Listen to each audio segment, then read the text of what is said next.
DNVR Buffs Live. My name is Jake Schwanitz, the host and beat reporter for DNVR Buffs. Today I am joined with Ryan Koenigsberg. We are going to talk a lot about the Buffs today, also some realignment stuff, fun games planned, RK. I should also mention off the top, we are presented by the American Raptors. The American Raptors are Rugby Town USA's newest rugby team with athletes that have competed at the highest level of their respective sports. Best thing about American Raptors is their games are free. Head over to AmericanRaptors.com and grab your free tickets for the upcoming season. RK, how you doing, man? Good, man. I can't believe we're nine days away. It's getting close. From Buffs football. I mean, obviously this weekend you got week 0, which I feel like it was greatly undersold to me how many games there are. Like you got a whole slate on Saturday. It's not all great stuff, but I feel like there's actually some good value on the underdog. So we'll talk about that. Exactly. We'll get to that at the end of the show. We're going to start off today talking about realignment. It's been a huge topic all off season, and it's kind of popping up as we're headed towards the season right now. On Monday, as I talked about on Monday's DNVR Buff show, Brett McMurphy of the Action Network reported that Oregon initiated preliminary discussions with the Big Ten in Chicago. I should mention, though, Oregon president, athletic director, and the Big Ten commission were not involved in those discussions. Today, McMurphy goes on Paul Feinbaum's show with the quote, on the Pac-12, they're going to lose 4 schools to the Big Ten, and then I think 4 schools out of the Pac-12 take a lifeline to go to the Big 12. Those 4 schools projected to head from the Pac to the Big 12, Utah, Arizona, Arizona State, and Colorado. Your thoughts?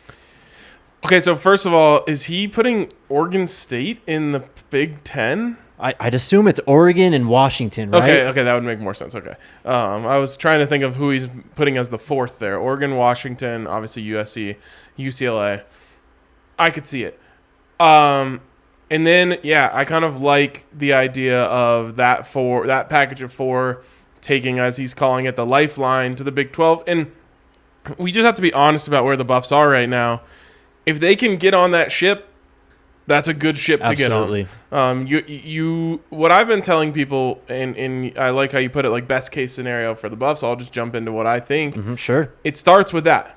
The realistic path to staying relevant starts with getting to the tier 3, whatever you want to call it, the third, I'm going to call it the third wheel conference. Right. You're going to have the SEC, you're going to have the Big Ten. Those are the super conferences.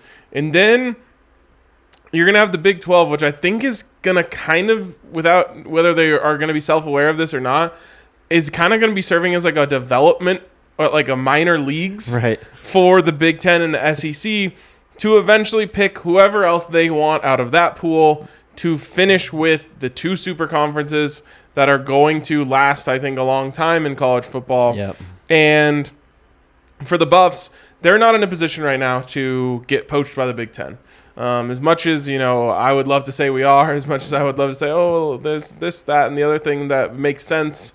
You could point to like the rivalry. You could revive the rivalry with Nebraska, like little things like that. They're not there yet from a brand standpoint, certainly, and definitely not from a football quality standpoint, which is really all that matters to these places right now. Academically, they're there. Historically, they're there. You could probably even point to a couple of the other sports where they could be a nice addition, but football's too far away. So what you do, you try to jump on that boat, go to the Big 12, serve in the developmental league for a couple of years, and just hope that you that's the best we can do right now is hope that you catch lightning in a bottle. Maybe you hit on a coach. Maybe for whatever, somehow Carl Durrell turns it around. And while you're over there, 2 or 3 good seasons. Then when the next big swoop comes in, like, in Toy Story, the claw, next time the claw drops down, instead of running away from it, you're running towards it. You hope you get picked up. You're one of the lucky aliens that gets picked up and gets to go home to a new family. Yes. The interesting thing about this, though, especially with the Big 12, is this conference is really starting to gain a national footprint. You have Cincinnati coming in, UCF, BYU. This conference is really starting to stretch across the country. And if you add some of these mountain schools, Utah, Arizona, and Colorado, I mean, the national weight that you're going to carry is going to be a bit more so than the ACC. And as the Big Ten has boldly put, they are not afraid to be a country nationwide conference. So I think that's one of the advantages in the Pac-12 or in the Big 12 if you were to join that conference. Well, and your you're going to get your champion into the college football playoff. Right. Like what's going to happen, I think, now you might have some down years where you don't get one in, but I think in most years you're going to get 2 SEC teams, the champion of the Big Ten, and then maybe the champion of the Big 12 if you have an undefeated team or a team that, gets really close. There's definitely going to be years where it's 2 SEC, 2 Big Ten, maybe 3 SEC, 1 Big Ten. But you're at least positioning yourself to whereas if you have a true champion, like BYU a couple years ago when they had that great run, if they had been doing that in a conference like the Big 12 at the time, you think that they get in, like they have that marketable guy in Zach Wilson, that whole thing. You're putting yourself in a position to at least still be, theoretically competing for national championships. Right. I think another thing to take away from this too, we were at Power 6 when the Big East was a big college football conference, or before the death of the Big East. We moved to Power 5. Looks like the Pac-12 is going to be the next one to kick the bucket. The big takeaway I think I have is that now the math works out with the college football playoff. 4 spots. Now you're kind of moving to these 4 Power 4 conferences in the Big 10, SEC, Big 12, and ACC. And I think that's been part of the issue with college football over the last 10 years or so once the playoff was put in. The math just never really worked out. You were always going to have a conference left out. Yep. And that's really where this, cannibalization of college football started, where these conferences just started gobbling teams up. Yeah, I think it's a great point. And how about this? 4 auto bids for the 4 conference winners and then 4 at-large teams. Let's do it. That sounds great. That to me makes so much more sense. If Henry were here, he'd be pounding the table about how the FCS does it right and football without playoffs is a joke. And I tend to lean towards like playoff football is the purest form of football. Absolutely. And we're missing out by only getting 3 games every year in the playoffs. Yep, and I think that's it's been a big driving force. You've heard about playoff expansion over the previous years, and it looks like we're just headed towards that direction. And with the NCAA kind of falling, it seems like college football as a whole is ripe for the taking by someone like ESPN and the college football playoff, a new kind of governing body to really run and make sure that everyone gets their, at least at this point, fair piece of the pie here. Yeah, and again, like you mentioned, the math.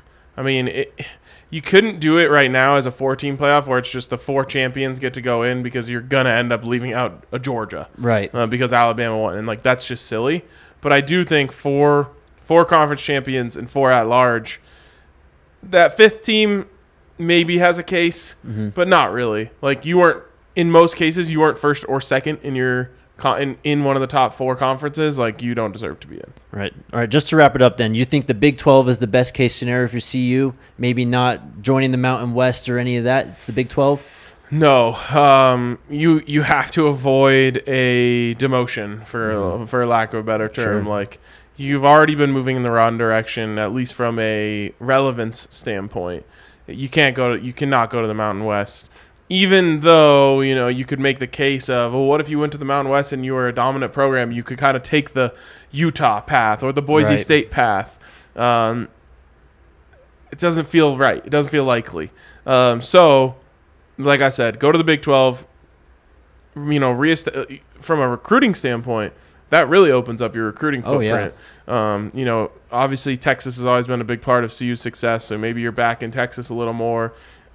California is still going to be involved in one way or another for CU recruiting, but you're kind of living on a prayer here. Get on that ship and hope that something turns for the better.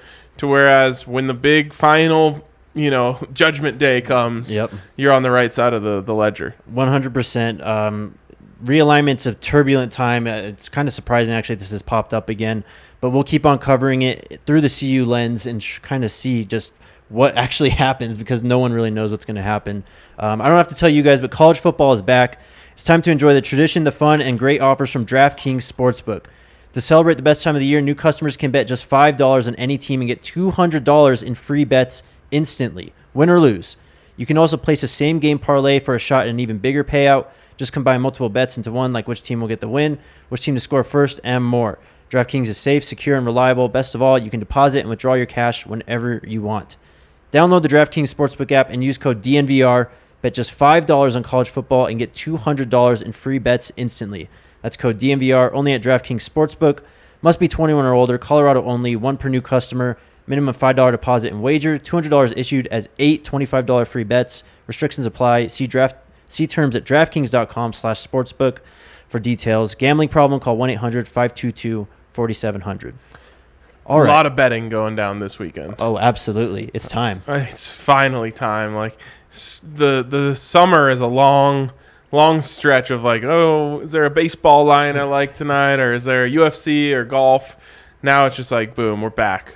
Football, at least starting next, or I guess 2 weeks from now, we'll have football like 4 days a week. Oh yeah. And we'll be out of the dark ages and back into the light. This is where we flourish, man. Yes, 100%. All right. On this next segment, we're gonna play a couple games. First game, we're gonna do over and under here. Okay. Obviously, DraftKings doesn't have player over/under totals for college football, so I made some of my own, and I want to hear what you say about them. We're gonna start off with Alex Fontenot, the leading rusher that's on this roster right now. I'm gonna set the over/under for yardage here at 875. His career high was 874 off 185 carries, 4.7 yards per gain in 2019. Did not play in 2020 and only had 96 carries for 326 yards at 3.4 yards per carry in 2021. Are you going over or under 875? You really have 96 carries for three? Oh. Yeah. Okay, help me out here with the room. Who is he competing with for carries here? I know Deion Lewis is a part of this. Deion Smith. Deion Smith, yes.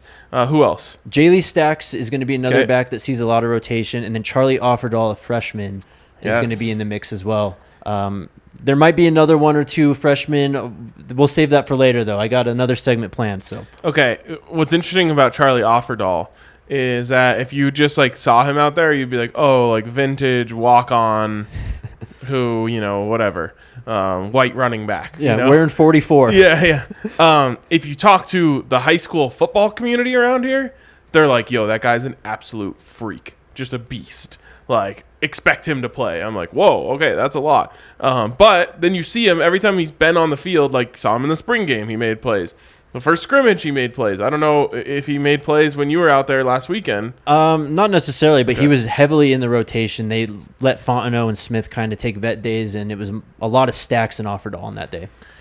Fontenot is definitely the most well-rounded back you have here, I think, by a pretty wide margin. And to me, that's going to go a long way for him in terms of how much he sees. I think there's going to be a hot hand effect where if Deion Smith starts popping runs, like he's a little, more twitchy, a little more explosive, then he's going to, get carries. But when Alex Fontenot was at his best, he was like a great slashing running back, really good vision, finishing runs, all that good stuff. So I'm going to say that he gets back to his old form, catches a little bit of fire. He doesn't have Jarek Broussard, to fight for anymore. He can go back to being himself. I'm going to say he goes over. I'm going to say under. And just because of what we just talked about, the heavy rotation at running back, I think you're going to see a lot, or at least 2 or 3 guys around the 600-700 yard mark. I think the running game in general is just going to be better for CU this year, and it's going to be more so of a group effort as opposed to one guy. I'll be really interested in Jaley Stacks being used at all, because every year we hear the same stuff coming into camp. Oh, he's versatile and he's different than all these other guys. Solid power back, and then he doesn't play when the season turns around. I think it sounds like he really is this year. It sounds like this is the staff that wants to use him. I haven't seen it yet, so I really want to see what he looks like when he contributes in that way. He was impressive in the scrimmage, and I think you're going to see him on the field with another running back also at times. Love that. Little nugget. I want to see that for sure. All right, next one. We're going to go to JT Shroud here. We have a Brendan Lewis one also, but JT Shroud, over under 19.5 touchdown passes this season. Taking the over would be the most touchdown passes for a CU quarterback since Sefo Lufau in 2014. And then, yes, before that, I think there was even another large gap before that happened. Yes. So I can't take the over. Huh. I want to take the over for sure. But I mean, the crazy thing was like Steven Montez, who was a quarterback here for a while, maybe one of the more talented quarterbacks that's come through in a while. He never got to 20. I want to see an offense that throws 20 touchdown passes. But I feel like I would be lying to myself if I took the over. If I'm actually betting, I would be betting the under. I agree. I'm going to go under just with JT. We haven't really seen him in live game action from first quarter to fourth quarter. I just want to see how he kind of performs in those pressure situations before we start anointing him here. I also think there is a chance of, if this was fantasy football, Brendan Lewis being a touchdown hawk, meaning he comes in on the 5-yard line, they're running QB power, that sort of stuff. Absolutely. Darrell's been non-committal on naming a starter, so, I mean, that's definitely on the table to have both quarterbacks playing, I think. From what you've heard or what the vibe you're getting, is this going to stretch all the way out until Friday morning next week? I wouldn't be surprised if we don't find out who the actual starting quarterback is until the offense is on the field Friday night against TCU. I have a feeling that I'm going to be like 5 beers deep. Well, we have a golf tournament that morning, so I'll be like 9 beers deep and walking into the game, and then I'll see on Twitter like JT Shroud is starting or something like that. Maybe. We'll see. 8 p.m. kickoff, though, man. Please pace yourself. Oh, exactly. That's why I've got time for 9 beers. Excellent. Under Brendan Lewis, then, we're going to go to rushing yards here. He only had 188 yards rushing on 98 attempts last year, so I'm setting the over-under at 190.5 rushing yards, kind of playing to that point you just made about a possible goal line situation. For Brendan Lewis. 190. So how many carries did you say he had last year? He had 98 attempts last year. And remember, this also accounts for sacks because that's how college football tracks sacks. I know. What are we doing? You got to get on the statisticians, man. Like, how is that even a thing? How are we taking away rushing yards from quarterbacks when they get sacked and counting that as a rushing attempt? That is straight out of the Stone Ages. I'm going to say he goes over. I think that what we talked about last time on the show is like coaches know what they're doing now. The Buffs can't afford for Brendan Lewis to transfer because then their quarterback depth is gone. So they're going to keep him very involved early in the season. They're also going to take the shackles off of him because they're not going to be quite as afraid to get him hurt. Again, you don't want him to get hurt. Right. I hope he doesn't get hurt. Let me touch wood. But you're not in the position you were last year, which was like if Brendan Lewis gets hurt, well, we don't even know who's going in after him. Emergency quarterback situation. Yeah, or like there was like a walk-on from Rifle that people were talking about. They're like, this guy, I think his name's like Jordan Wolverhampton or something. Like Wolverton, I think is what it really is.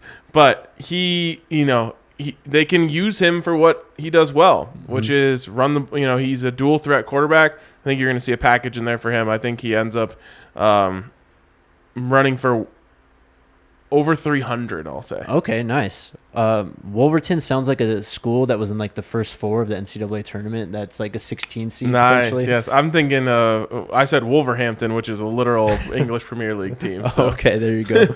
I agree. I'm going to go over. I think that I'd be very surprised if you just don't see Brendan Lewis on the field, and I think he will have a package like you said. However, I do think there will be a point in the season where CU just has to decide who's your best quarterback and just kind of stick with them.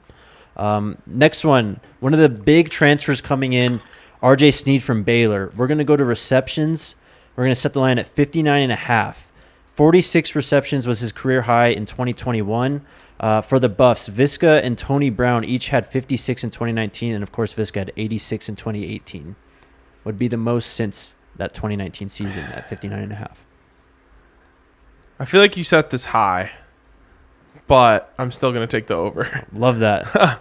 To me, there's well, first of all, it sounds like he's back practicing. He's healthy again, which is huge. But to me, there's a pretty big gap in terms of, what's the word I'm looking for? Sharpness. In terms of, like, he's a finished product at wide receiver. And there's a big gap between him and the next closest to him in terms of being a finished product at wide receiver. And I think because of that, he's going to be such a big part. You mentioned the Visca season, but like you go back a couple of years to Nelson Spruce, who set the Pac-12 receptions record. Right. Because he was just so far and away the best receiver on the field that it was just like, hey, we're going to him. They can't cover him. Exactly.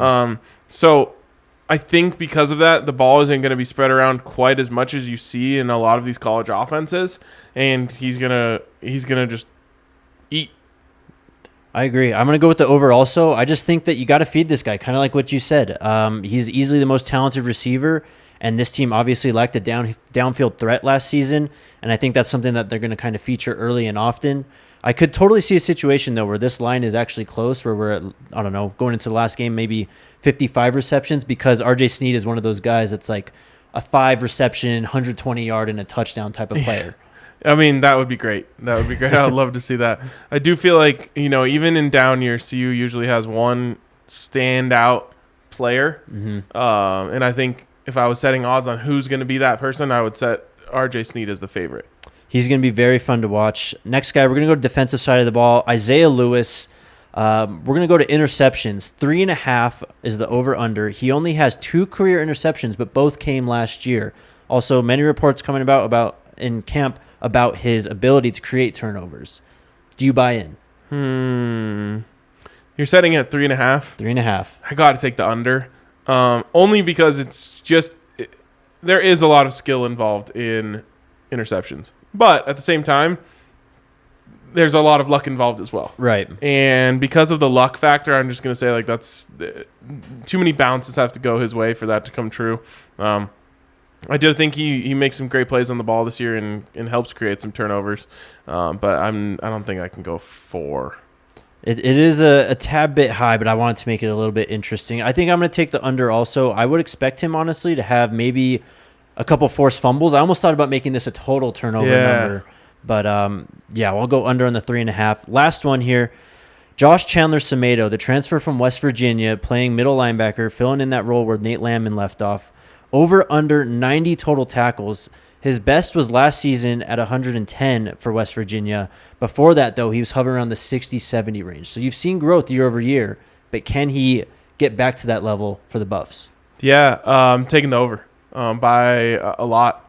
I think he ends up having the most tackles of his career this year. Love that. So over 110, I think he's, essentially, I think the defense is going to try to funnel things towards him, and allow him to make plays as one of the more talented guys on this defense. So there are certain guys that just have a nose for the ball. He certainly is one of those guys, and I'm hearing really good things up there about just what he can do for this defense.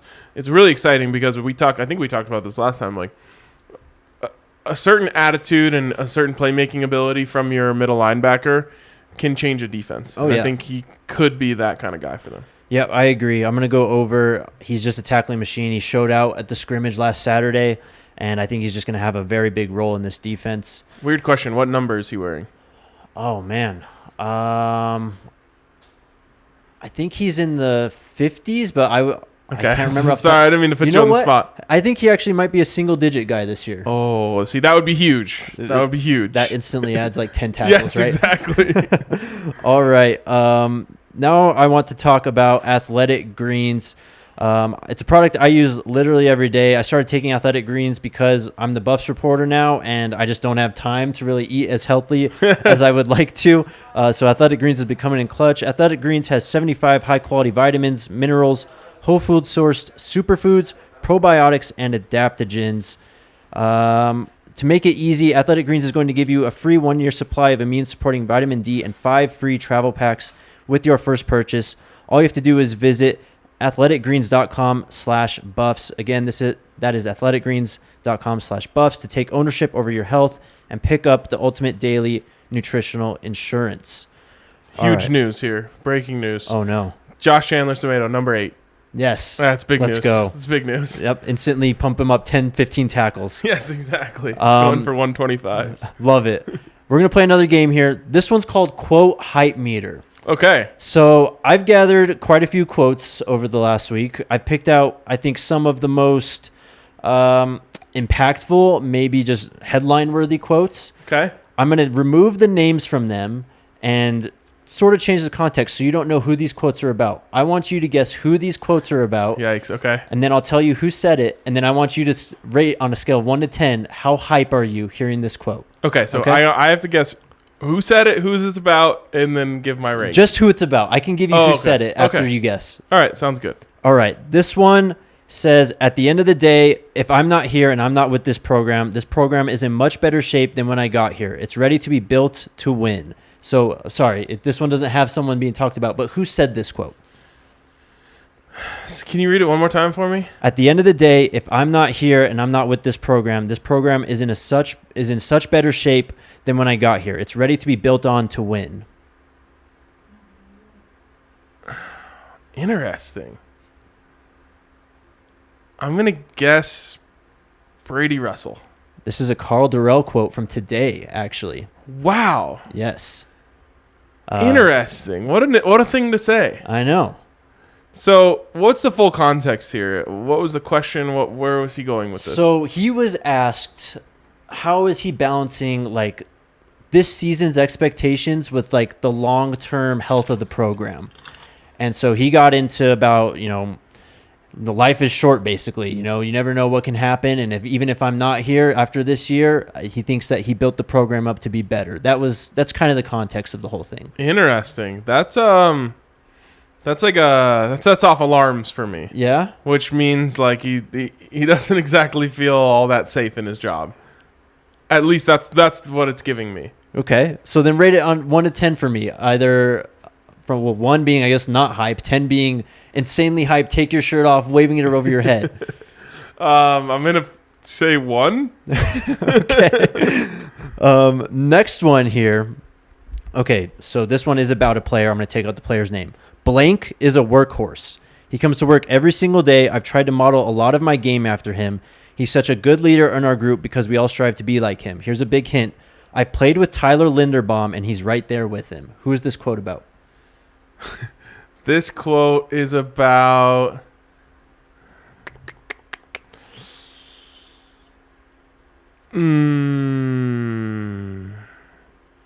Give me a initial.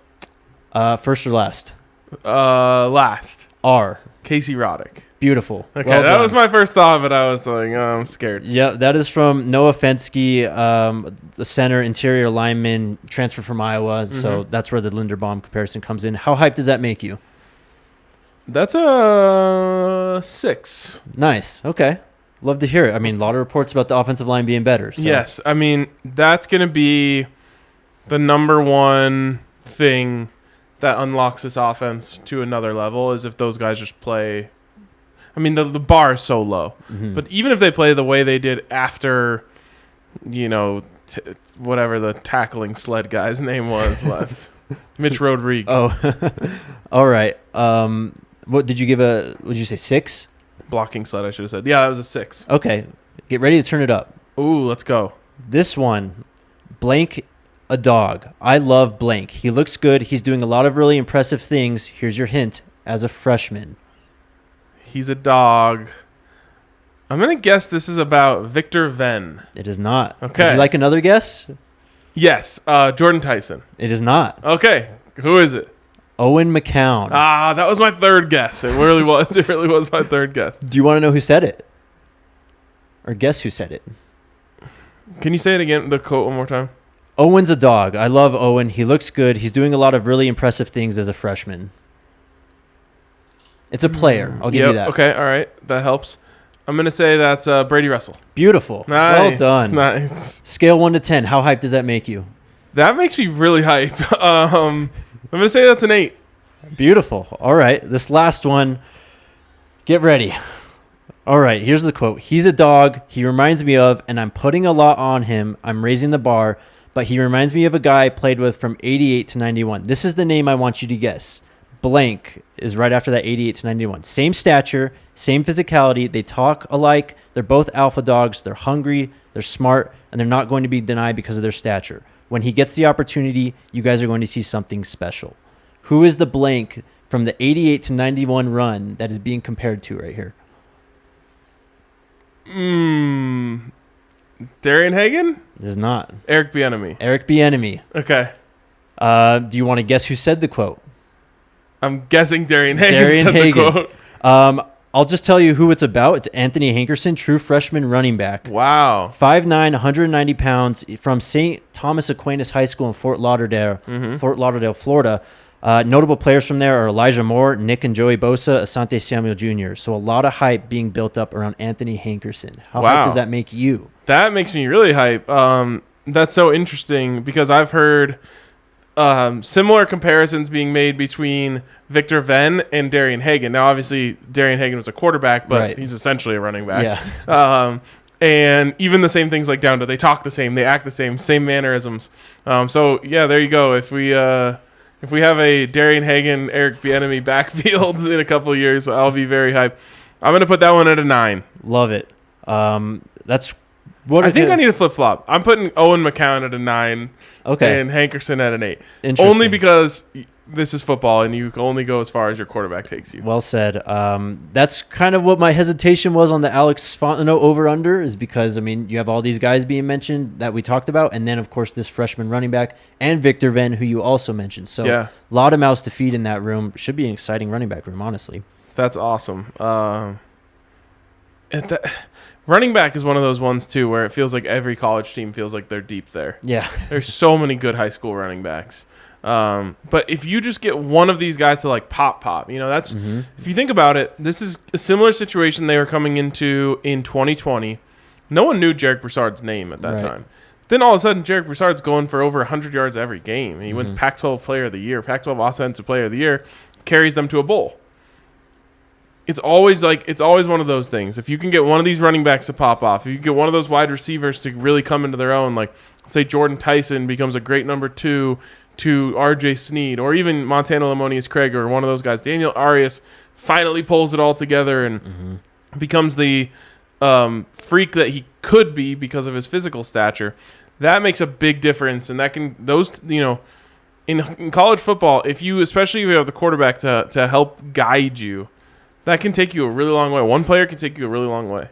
Right. I'm super excited about this running back room. I can't wait to watch them. Week 1 against TCU, this is going to be, I mean, I don't really know who to expect to even be the first running back out there, but I wouldn't be surprised if in the first quarter you have 3-4 guys that have taken carries. I wouldn't be surprised either, and it's probably – so I'm anti that in general.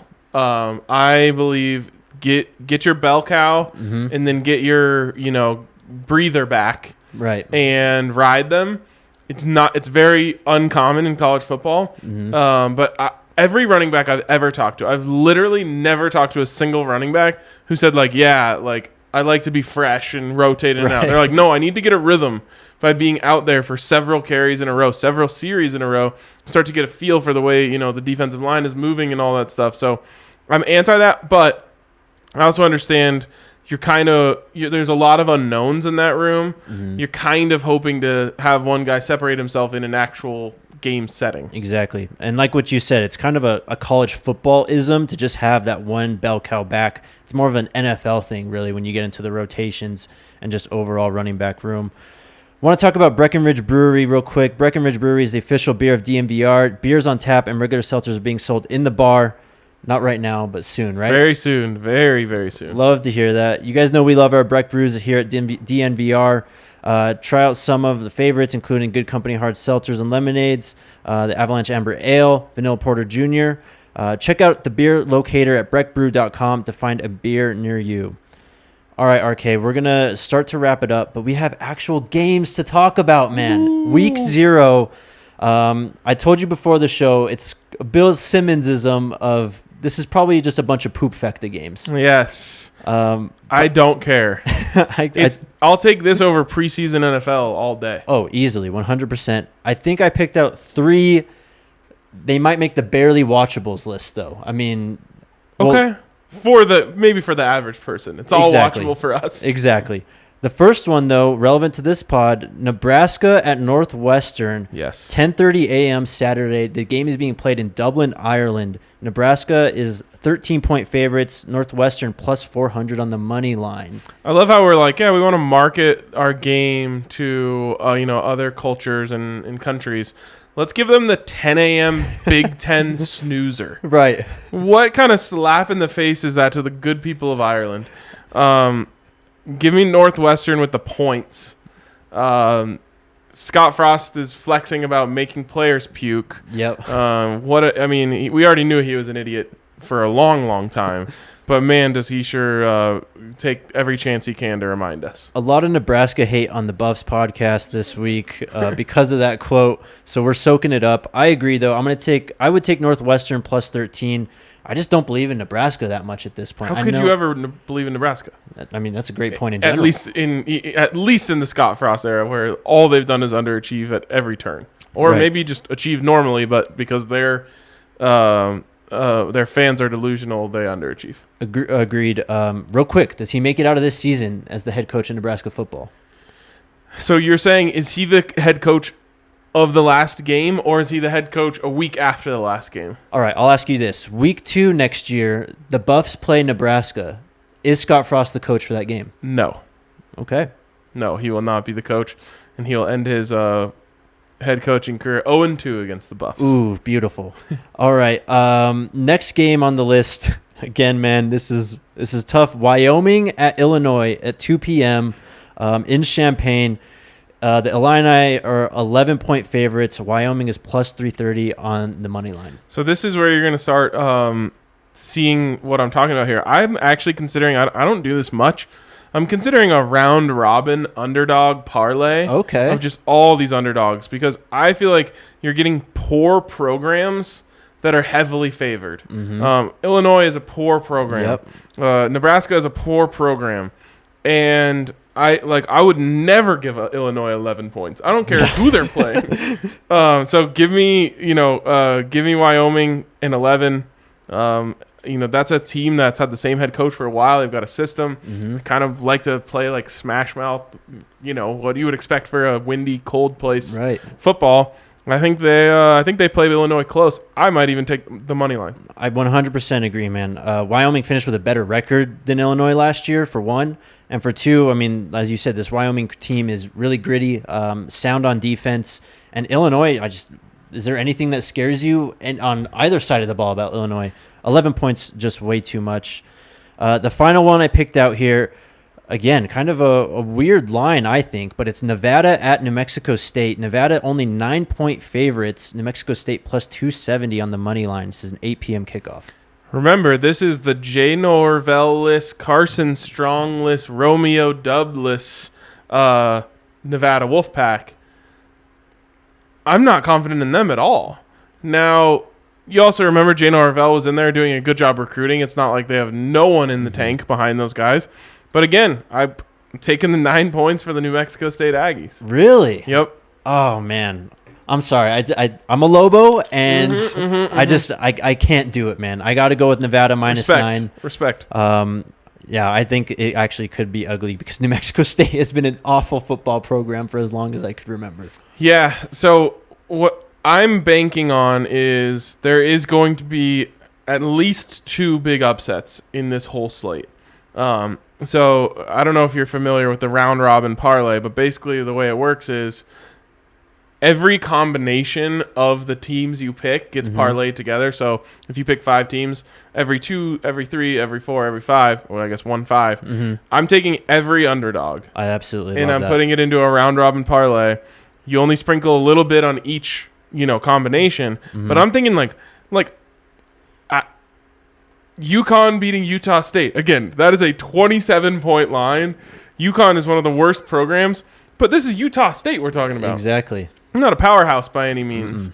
Weird things happen in week 1. I'm going to bank on it. I'm going to bank that it's them. It's Hawaii beating Vanderbilt. Again, we're talking about Vanderbilt being an 8.5-point favorite. Traveling to the island. On the island. The worst scheduling thing you can ever do is playing week 0 at Hawaii. The only teams that do it are teams that are in financial distress because you get to literally the NCAA made a special exemption. If you play Hawaii at Hawaii, we'll give you an extra home game. So Vanderbilt will play a 13-game schedule this year. They get a free home game. It's the only reason why you play this game because everyone knows it's a terrible idea. Right. They're giving 9 or 8.5 points to Vanderbilt. One of the worst programs in the country. Yeah, there are going to be some upsets on this day. Absolutely. There's going to be upsets early and often, I think, in this college football season. Including Buffs 10.5-point dogs to TCU. Absolutely love that. We'll get to more of that next week. Do you have any thoughts on North Carolina versus Florida A&M by any chance? When is that? That is at 6:15 on Saturday also. Why is that not on my... There's no lineup for that. At least on my DraftKings. What about... I saw Charlotte at Florida Atlantic, which is close to what you said. Florida Atlantic, 7-point favorites. Who you got? Yeah, give me the Owls. That's the one favorite that I want. Let's go. Honestly, I think that's all the lines that we have here. Yeah, but there is... I was just looking a little bit ahead, obviously, to that TCU. Again... TCU was not a good football team last year. They're getting 10.5 here. What really kind of surprises me is the over under at 55. We'll talk more about this next week. Sure. Don't you think that's high? Yeah, for two teams that are pretty unsure about their quarterback situation, that was one of the big developments that reports came out of TCU, that Sonny Dykes is 3 quarterbacks he's deciding between and has no timetable to announce a starter. So. Are any of them like notable names that we would know from like, oh, they transferred from a big program? Well, Max Duggan's the returning starter, if you remember watching them last year. And then I think the other guy, I don't know the third, but the other guy is Chandler Morris, I believe, was a Oklahoma recruit who transferred out in 2019. Okay. So I don't know. Again, I don't know who the third guy is. We could be completely surprised by this. Yeah, I saw a funny person on Twitter. So one thing you'll learn about CU football is that backup quarterbacks own us, but only once if they come in after the game has started. So it's like some team has like this starter that they're confident in, right? Mm-hmm. Then he goes down and you're thinking like, oh, this has got to be a good thing for the Buffs. The backup will go off. So this scares me. That they're going to be rotating quarterbacks. It could also be a great thing for CU too. I mean, it could. Yeah. In all seriousness, the fact that they're deciding between 3 and they don't have separation going into week 1. Now, again, always keep in mind the transfer thing. They're trying to fight against the transfer. But from an over-under standpoint, I think like 24-21 feels like a very realistic score for this game. And Absolutely. This is a whole 10 points over that. Sure. And with just all the reports of CU kind of buying into this smash mouth offense, really emphasizing running the football. I mean, time's going to be running off the clock. Drives are going to be long. We'll get in more. We'll get way more into it next week. Allie, do we have anything in the chat before we head out? We do not. Just a shout out to the homie Michael Harrison for interacting and joining us today. Appreciate it, Michael Harrison. Thank you, everyone who has tuned in and listening to the DMVR Buffs podcast. We will be back on Friday, and then next week we get into game preview for week 1 of the college football season. Take care, guys. Thank you.